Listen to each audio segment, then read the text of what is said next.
شان حفظ الرحمن من آیت القرآن، جو الحمدللہ ہمارا درس کا سلسلہ چل رہا ہے کہ حضور علیہ السلام کی شان قرآن کی زبان. کیا آپ علیہ السلام کی شان بزبان قرآن. تو آج جس آیت پر ہم بات کریں گے وہ آیت ہے اللہ تبارک و تعالیٰ قرآن مجید کے اندر ارشاد فرماتا ہے، پارہ نمبر 4 آیت نمبر 179. اللہ ارشاد فرماتا ہے وَمَا كَانَ اللَّهُ لِيُطْلِعَكُمْ عَلَى الْغَيْبِ وَلَكِنَّ اللَّهَ يَجْتَبِي مِن رُّسُلِهِ مَن يَشَاءُ. کہ اللہ تبارک و تعالیٰ کی یہ شان ہے کہ آپ لوگوں میں سے کسی کو بھی چاہے وہ غیب بتا دیں، غیب کا علم دے دیں، لیکن یجتبی من رسولہ من یشاء. اللہ چن لیتا ہے اپنے رسولوں میں سے ان لوگوں کو جس کو چاہتا ہے اور اس کو علم غیب عطا فرماتا ہے. اس آیت کے شان نزول کچھ اس طرح ہے کہ حضور علیہ السلام نے فرمایا کہ نمبر پہ کھڑے ہو کے حضور فرمانے لگے کہ میری امت کے پیدائش سے پہلے کچھ لوگ، جب میری امت بھی پیدا نہیں ہوئی تھی اس سے پہلے میری امت کو اللہ تبارک و تعالیٰ نے جب وہ مٹی کی شکل میں تھی اس وقت وہ میرے سامنے اللہ تبارک و تعالیٰ کو میرے سامنے کی. جب ابھی امت پیدا نہیں ہوئی مٹی میں تھی، مٹی کی صورت کے اندر اللہ تبارک و تعالیٰ نے میری امت کو میرے سامنے کیا تو میں ان کو ان کی صورتوں کے ساتھ جانتا ہوں. کیا ان کو ان کی صورتوں کے ساتھ جانتا ہوں. اور مجھے یہ علم دے دیا گیا تھا اسی وقت کہ کون مجھ پر ایمان لائے گا، کون میرا انکار کرے گا. ابھی امت پیدا نہیں ہوئی، مٹی میں مٹی کی صورت کے اندر اس وقت آ کر اسلام فرما رہے ہیں کہ امت میرے سامنے آ گئی. اللہ تبارک و تعالیٰ نے مجھے یہ علم دے دیا کہ کون میرا غلام بنے گا، کون میری غلامی سے انکار کرے گا، کون مجھ پر ایمان لائے گا، کون کفر کرے گا.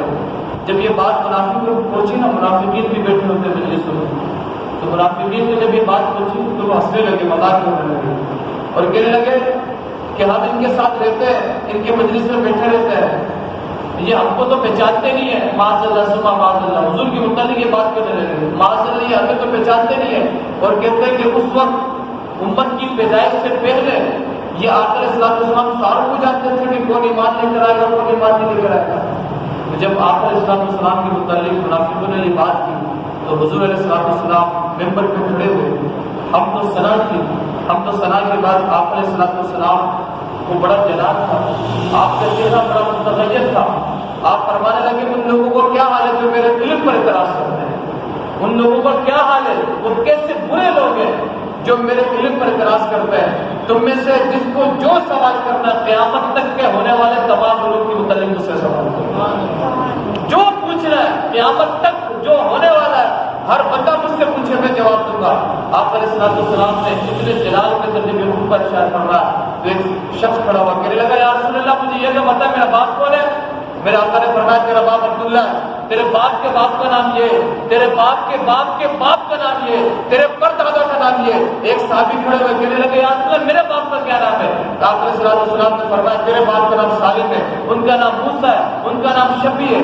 جب حضرت عمر فاروق اعظم رضی اللہ تعالیٰ عنہ نے حضور کے غصے کا عالم دیکھا تو آپ نے فوراً حضور کے قدموں میں گر گئے، کہنے لگے یا رسول اللہ ہم سب توبہ کرتے ہیں، آپ ہمیں معاف فرمائیں. ہمیں پتہ ہے کہ اللہ نے آپ کو سارا علم عطا فرمایا، سارا علم اللہ تبارک و تعالیٰ نے آپ کو عطا فرمایا. یہ صحابہ کا عالم، یہ حضور علیہ آج ہم کہتے ہیں تو حضور کچھ پتہ نہیں، حضور دیوار کے پیچھے کا نہیں جانتے، حضور قبر کے متعلق نہیں جانتے. معاذ اللہ ثم معاذ اللہ استغفر اللہ. اس لوگوں کو چاہیے کہ اللہ کی باتوں میں توبہ کریں. آج حضرت علیہ رحمہ فرماتے ہیں کہ اور کوئی غیر اٹھیا تم سے نہا ہو بنا، جب نہ خدا ہی چھپا تم میں کروڑوں دور. جب اللہ ہی آپ سے نہیں چھپا تو یا رسول اللہ پھر اور کون سی ایسی چیزیں جو آپ سے چھپی ہوگی. خدا آپ سے نہیں چھپا. اور ایک بات میں پھر بتا دوں، لوگ کہتے ہیں کہ ہمارا عقیدہ ہے، ہمارا کیا عقیدہ ہے کہ اللہ نے اپنے حبیب آقا علیہ السلام کو علم غیب عطا کیا. کیا علم غیب سارا مل کے ہوگی. یہ ایمان کی بات ہے میرے بھائی، یہ نماز سے بھی ضروری ہے. جب تک ایمان مضبوط نہیں ہوگا نا کام نہیں کرے. نمازیں ساری رد کر دی جائیں گی اگر ایمان مضبوط نہیں ہوگا. ہمارا یہ عقیدہ ہے کہ اللہ نے اپنے حبیب آقا علیہ السلام کو علم غیب عطا کیا. علم غیب کس کو کہتے ہیں؟ علم غیب کہتے ہیں کہ پوشیدہ ہے، قیامت تک آنے والے جتنے ہیں جو ہمیں نہیں پتا. مرنے کے بعد پہلے قبر کے نیچے کیا ہونا ہے، سارا علوم اللہ نے اپنے حبیب کو عطا کیا. یہ ہمارا عقیدہ ہے. اب لوگ کہتے ہیں کہ بھائی جب اللہ نے عطا کیا ہے تو پھر تو غیب نہیں رہا. ہم پوچھتے ہیں کہ ہمارے حساب سے غیب نہیں ہے. اللہ اور اس کے رسول کا معاملہ ہے. ایک بات مجھے اور عمر بھائی کو پتا ہے، لیکن شارک کو نہیں پتا. بھائی شارک کے حساب سے تو غیب ہے نا، وہ اگرچہ میرے ان کے حساب سے غیب نہیں ہے، لیکن شارک کے حساب سے تو غیب ہے نا، چھپی ہوئی چیز ہے. اللہ اور اس کے رسول کے درمیان غیب نہیں ہے، لیکن امت کے حساب سے غیب ضرور ہے. اور یہ اندازہ کریں کہ آقا علیہ السلام ایک بار ایک قبر کے آگے سے گزر، قبرستان سے جو گزر ہوتا ہے، ایک قبر کے آگے آقا علیہ السلام رکتے ہیں. رکنے کے بعد میرے آقا علیہ السلام ایک ٹہنی کو توڑتے ہیں، درخت میں سے 2 ٹہنی توڑتے ہیں. توڑنے کے بعد ایک قبر پر رکھ دیتے ہیں، دوسرے قبر پر رکھ دیتے ہیں. صحابہ آپ کے ساتھ ہوتے ہیں، عرض کرتے ہیں یا رسول اللہ صلی اللہ علیہ وسلم یہ کیا کیا آپ نے، یہ کیا مانا ہے، ہمیں سمجھ نہیں ہے. دیکھیں ہمیں پتہ نہیں ہوتا قبر کے اندر کیا ہو رہا ہے، لیکن آقا علیہ السلام سب کچھ جانتے ہیں، سب کچھ حضور جانتے ہیں. یہ عقیدہ ہمارا ہونا چاہیے. سب کچھ یہ قرآن کا فیصلہ ہے، یہ رسول اللہ کا فیصلہ ہے. صحابہ نے جب پوچھا نا یا رسول اللہ صلی اللہ علیہ وسلم یہ کیا کیا آپ نے، یہ کیا مسئلہ ہے، ہمیں بات بتائیں. میرا آقا علیہ السلام نے فرمایا قبر کے نیچے ان دونوں قبروں میں اللہ کا عذاب ہوگا. کیا ہوگا؟ اللہ کا عذاب ہوگا. ان دونوں جو صاحب قبر ہے ان دونوں پر اللہ کا عذاب نازل ہو رہا تھا. آقا علیہ السلام نے فرمایا ایک پیشاب کی چھینٹے سے نہیں بچتا تھا، ایک قبر والا پیشاب کے چھینٹے سے نہیں بچتا تھا، اس لیے اللہ کا عذاب اس پر نازل ہو رہا ہے. دوسرا چغلی کیا کرتا تھا، اس لیے اللہ کا عذاب اس پہ نازل ہو رہا ہے. میں نے یہ کر جو ہے درخت میں سے ٹہنی کو توڑ کر ان دونوں کی قبروں کے اوپر رکھ دیا. جب تک یہ تر رہے گا اللہ کی تسبیح بیان کرتا رہے گا، اللہ تبارک و تعالیٰ کے عذاب کو ہلکا فرماتا رہے گا. اب آپ اندازہ کریں حضور یہ بھی جانتے کہ قبر میں عذاب ہوتا ہے، اور یہ بھی جانتے کہ کیوں ہو رہا ہے، اور پھر حل بھی بتا دی کہ قبر کے عذاب سے چھٹکارا کیسے ہوگا. آج جو سنی جو ہے نا قبروں کے اوپر جو پھولوں کا ہار رکھتے ہیں اور پھولوں کی چادریں ڈالتے ہیں، وہ ایسی بلا وجہ نہیں ڈالتے. لوگ بڑے مزے سے کہتے تھے یار یہ فضول خرچے. ہاں پانی وغیرہ ڈالنے کی روایت نہیں ملتی. اگربتی جلانے کی، اگربتیوں سے تو منع بھی کیا گیا کہ قبر میں اگربتیاں نہ جلائے جائیں، لیکن پھول کو چڑھانا، پھولوں کا ہار چڑھانا یہ بہترین عمل ہے، مستحب عمل ہے.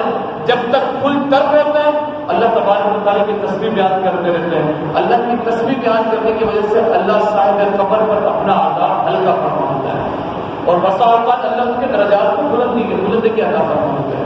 میرا آقا علیہ السلام کی حدیث ہے کہ حضور علیہ السلام نے فرمایا میں اپنے ہر امتی کو جانتا ہوں، ہر امتی کو جانتا ہوں، چاہے حضور کے زمانے میں، چاہے حضور کے بعد ہے، تابعین میں سے، تبع تابعین میں سے، قیامت میں آنے سے پہلے.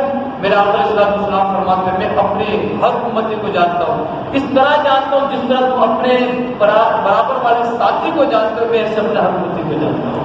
آپ مجھے پتہ ہے اپنے برابر والے ساتھی کو کس طرح جانتے ہیں. آپ علیہ السلام ہر شخص کو جانتے ہیں، نام سے جانتے ہیں. اور میں کہتا ہوں خدا کی قسم حضور کی روح اندر خوش ہو رہی ہوگی کہ آپ جامع مسجد احمد میں بیٹھ کر حضور کی شان کی باتیں سن رہے ہیں. ہم آقا علیہ السلام کی شان میں جو آیتیں اتری ہیں ان کی تفسیریں سن رہے ہیں. آقا علیہ السلام خوش بھی ہو رہے ہیں اور آقا علیہ السلام رشک بھی فرما رہے ہیں. اور کیوں نہ میرا آقا علیہ السلام کے حدیث ہے کہ ایک دن حضور علیہ السلام نماز فجر سے لے کر غروب آفتاب تک، نماز فجر حضور نے ادا فرمائی، صحابہ بھی تشریف فرمائے. نماز فجر کے بعد حضور ممبر پہ کھڑے ہوئے، آقا علیہ السلام نے خطبہ دینا شروع فرمایا یہاں تک کہ غروب آفتاب تک، یعنی کب تک؟ مغرب تک. آقا علیہ السلام خطبہ ارشاد فرماتے رہے.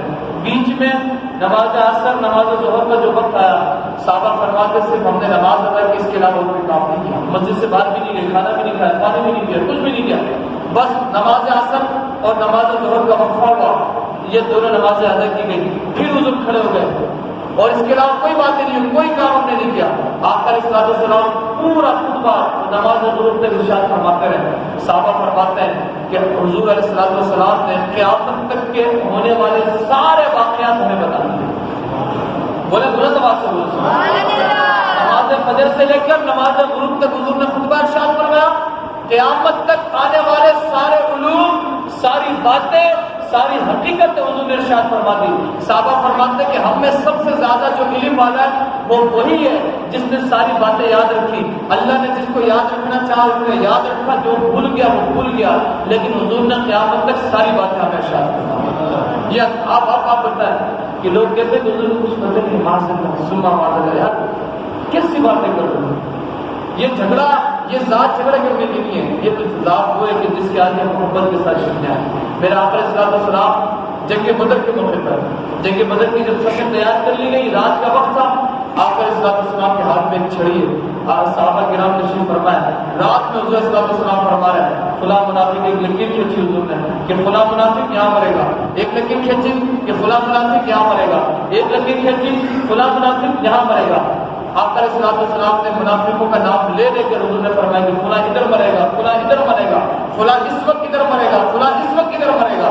اس کے بعد صحابہ فرماتے ہیں جب صبح جنگ شروع ہوئی, جب ہونے لگی تو ایک صحابی کہتے ہیں کہ میں دیکھ رہا تھا کہ حضور نے جو چھڑی سے لائن لگائی نا, نشان لگایا, میں بھی دیکھتا ہوں کہ فلاں مرتا ہے یا نہیں مرتا ہے. لیکن جب وہ ٹائم آیا, وہ وقت آیا, دیکھا کہ جب حضور نے فرمایا جب فلاں منافق فلاں وقت اس جگہ پہ مرے گا, ہم دیکھ رہے تھے خدا کی قسم فلاں منافق اسی جگہ پہ اسی وقت مر رہا تھا.